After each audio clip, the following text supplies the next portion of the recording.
Okay, this tutorial is on how to create cast shadows on the ground and then also the drop shadow effect, okay? So to start off, we have the spear here and we want to create a cast shadow for it. So what we're going to do is we're going to go to the layer and we're going to duplicate it by dragging it into this new layer icon. And we'll notice we have a copy. You can't really see it here on the canvas, but that's because it's right on top of something that looks just like it. So to select it, instead of selecting it here on the canvas and going directly to each piece and selecting it, it's easier just to select it here in the layers palette by clicking on this little circle here. So I'm going to go ahead and grab it, and then I'm going to go back to my item here and notice that I'm on my arrow tool, and if I'm off of it, it gives me the full arrow. If I'm on it, it gives me like an arrow, just the head. And I can go ahead, and that means that I'm ready to move it. So I'm going to click, hold down, and drag, and I'm just going to move it over. Okay, and there, now you're able to see it. Okay, now I'm going to go to the Pathfinder palette. If your Pathfinder palette is not open, you want to go to Window and make sure to select Pathfinder. Okay. In this case, it's open here.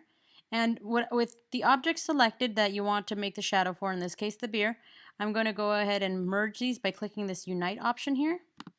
And you'll notice it gives me a selection here. This is all united, and you'll notice that it's transparent. That's because it's copying some of the colors and effects that used to be on here from when we made the shadows and the highlights. So it's probably copying some of those blending modes and some of that opacity.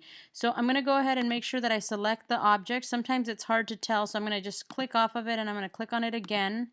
And you'll notice that if I go here to the transparency palette, again, if your transparency palette is not up, you want to go to Window and go ahead and select transparency. Okay. And you want to go here and see where it says opacity. I'm just going to, for right now, I'm going to put it to 100% so we can see the full color. And then I'm going to go to normal. Okay. And you'll notice that it has a gradient and it had some blending mode and it had some opacity to it. I'm going to go ahead and, for the purposes of this demonstration, I'm going to go ahead and you can do it one of two ways. You can go in your color palette and just select a color that's a little bit darker than the ground. That's what I like to do. Or you can go ahead and grab your eyedropper tool and click on the ground so that it gives you a color that's the same. And then go into the color palette now and just choose a color that's a little bit darker. That's a nice way to kind of already be in the range of the color that you're trying to match. And you're just going to go a little bit darker and you're going to hit OK. Okay. And now I'm going to go ahead and change to my arrow tool here, my selection tool. I'm going to drag it and I'm going to introduce you to this tool called the shear tool. I didn't really use this one yet. I'm going to go to the shear tool, and it's usually by default it's set to scale here. If you hold it down and you can scroll down into the shear tool. Okay. Now you can do this. It's a little bit of a playing thing. You're not going to probably get it right the first time, and you're going to have to do a combination of shearing and rotating and squishing and scrunching and doing all this kind of resizing stuff. But for right now, I'm just going to try to go ahead and kind of turn this around and try to make it look a little bit like it's a cast shadow. Now you'll notice it starts turning really kind of weird and fat, okay? And you can also do a combination of that, and then you can do a combination of just rotating this so that you try to get it to lay flat. Now you notice that that's not working, so maybe what I have to do is actually rotate it first so that it's already somewhat flat, and we're basically trying to cast it down here on the ground. And then you might want to do a combination of the merging. Now you'll notice by default this little anchor point here is like it's nailed down here, and everything that rotates is rotating based on that point here, okay? Now you can change that. You can go ahead and, if you want to change that so it doesn't rotate from the middle, you can go ahead and like nail it here so that everything rotates from that point.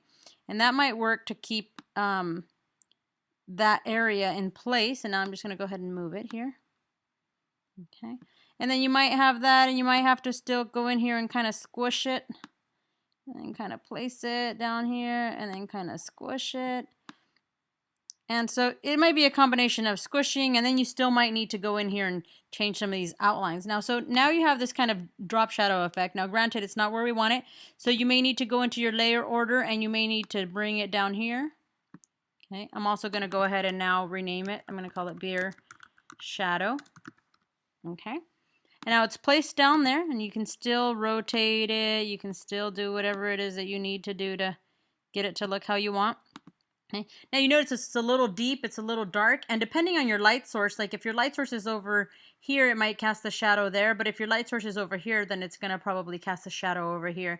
So just try to be consistent with all your different objects on where it is that you place the shadow so that it makes sense based on your light source, okay? You shouldn't have a light source over here and then have objects casting shadows in different directions. They should all kind of go in the same direction based on the light source, okay?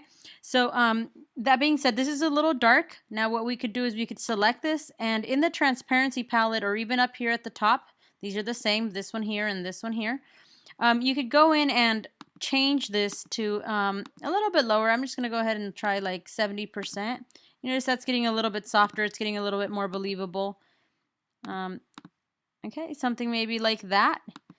And then the other option you have, some people like to use these really thick shadows because of the style that they're drawing in.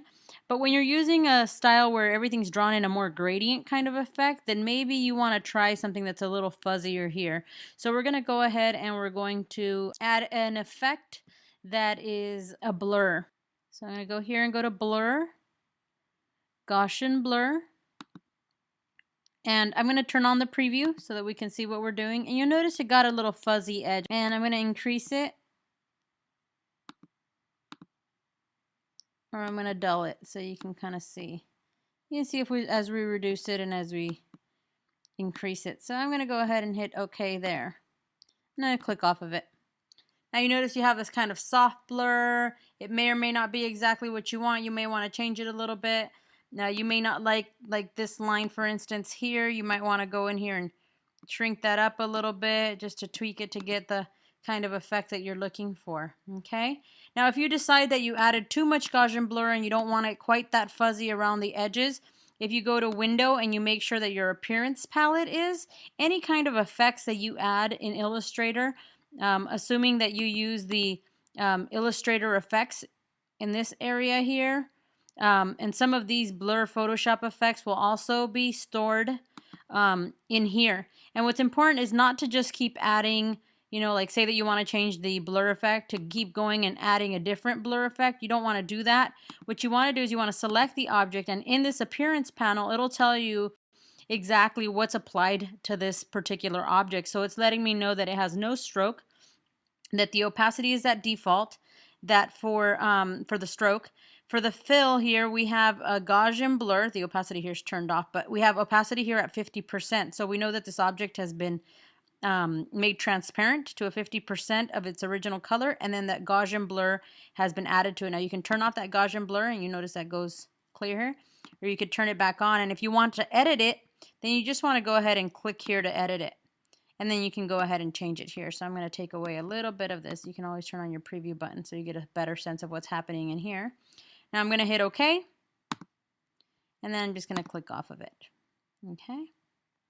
Okay, now another way that some people like to work with cast shadows is instead of filling them in with a complete solid, they like the shadow to be a little bit deeper by the object and then to kind of recede as it's coming away from the object, or not being as dark based on the light source. So it'll be usually darker here and then lighter here. So what people tend to do to get that kind of effect, similar to adding highlights and shadows, we use blending modes and a combination of gradient and blending modes. And so I'm going to go ahead and I'm just going to grab this object. I'm not going to go ahead and redo the skewing and all of that. I'm just going to go ahead and grab this object, and instead of filling it with the color, I'm going to fill it with the gradient. And I'm going to go ahead and get my gradient tool and make sure that my gradient palette is up. Again, if you don't see it visible, you want to go to Window and then go to Gradient, okay, and make sure that it's selected. And you want to go in here, and I'm just going to go ahead and choose a linear one. You'll notice by default, again, it goes from black to white. I'm going to go ahead and make sure that the black is on this side so that the black is closest to the edge here, and then that the white is on this outside area. And I'm going to go ahead and just switch these around. Now you can grab this and drag it this way, and grab this one and drag it that way, or you can just use this, reverse the gradient. Okay, and you notice right now it's a dark to a light. All right, now I'm going to go ahead and I'm going to move the slider a little bit over this way so that the gradient is a little less, a little darker here and a little lighter here. And I'm just trying to mimic the effect that I'm going to want, like to emulate from a light source that's casting a darker shadow here and then receding as it comes further away from the object. So I'm going to go ahead and once I think I got it pretty much where I want it, and I can always tweak it a little bit more later, using black and the white, I'm going to go back into my arrow tool here, the selection tool, and I'm going to select the object. And what I'm going to do is I'm going to add a blending mode to it. And that's under the transparency here. Again, window transparency if it's not up. And you want to go here into the normal mode and change this to, let's try, I think, darken. Now you notice that you're getting that effect, but it's starting to blur out a little bit more as it recedes. Now, if it's a little too dark, this feels a little bit kind of heavy here, you can always adjust the transparency even more so. And if you feel like you don't have enough of this darkness in this area, you can always adjust your gradient so that you make sure that you have the look that you're going for. So I'm just going to go ahead and kind of adjust it a little bit more. Okay, and you can continue. It's going to be a playing around. There's no magic formula. If something looks too dark, you want to go lighter. If something doesn't look dark enough, you want to go darker. So I'm just lowering the opacity, and I tweaked the gradient a little bit. So you might want that kind of effect. Now what's important is that if you're doing this kind of effect for one, that you should be doing that for all of your objects, okay? Try to be consistent in the style in which you're executing things. Okay, now lastly, I'm just going to go ahead and create a circle. And this is just what we call a drop shadow effect. It's not a cast shadow on the ground. It's just a drop shadow effect. Let's say, for instance, that you have an object such as this, and sometimes, you know, it's blending a little bit too much with the background. I hardly ever recommend this type of effect, but every so often it's actually, it helps just slightly pop off something. The key with using this is to just use it, you know, ever so subtly, and only when you absolutely need something. Like you might need this when you have an object that's a very similar color on top of another color that's top of another object that's a very similar color. The bad thing about this effect that I'm going to show you is that it starts making your objects look flat like a paper, more like a sticker or something that has a little shadow on it. Okay, so I'm going to go ahead and show you the effect. We go to Effect, and we're going to go to Stylize, and then we're going to go to Drop Shadow here. I'm going to move this off to the side. I'm going to put on this preview. You notice we get this drop shadow. Now, I'm just going to go ahead and hit OK. I'm not going to change any of the settings. I'm going to hit OK so that you can kind of look at it once I click off of it. You'll notice that this kind of makes it feel flat here. It makes it look like it's a sticker or something. So every so often you'll need something that kind of flattens or sticks off, you know, like say that you were trying to make an effect like a magnet or a sticker or something that's paper and flat stuck to a refrigerator. You might want to add this, but generally speaking, you want to kind of avoid this kind of effect. I just want to show you that it's there in case you ever do need it. You know where it's at.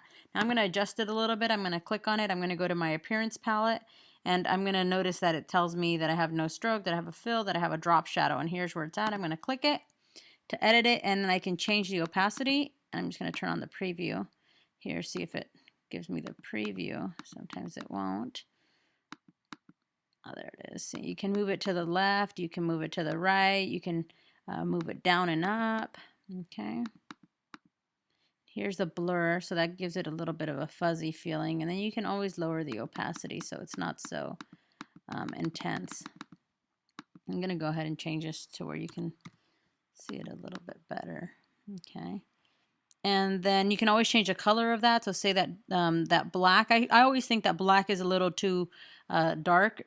People tend to think that shadows are black, but really they're a darker shade of the color that they're sitting on. So here I would choose a darker color of this blue, and I'm going to go ahead and click this. And I'm just going to go kind of in the blue range, and I'm going to pick something like that. And that tends to make it feel a little less drastic and a little bit more realistic. So I'm going to go ahead and hit OK. And I'm going to click off of it. Okay, so there you have the two different types of shadows. One is the cast shadow, such as this one, and the other one is the drop shadow, such as this one. Okay, hopefully you're able to implement them where they help make your composition look more three-dimensional and help give definition to the objects and the space. Okay, if you have any questions, iled@hawaii.edu or 808-343-9565.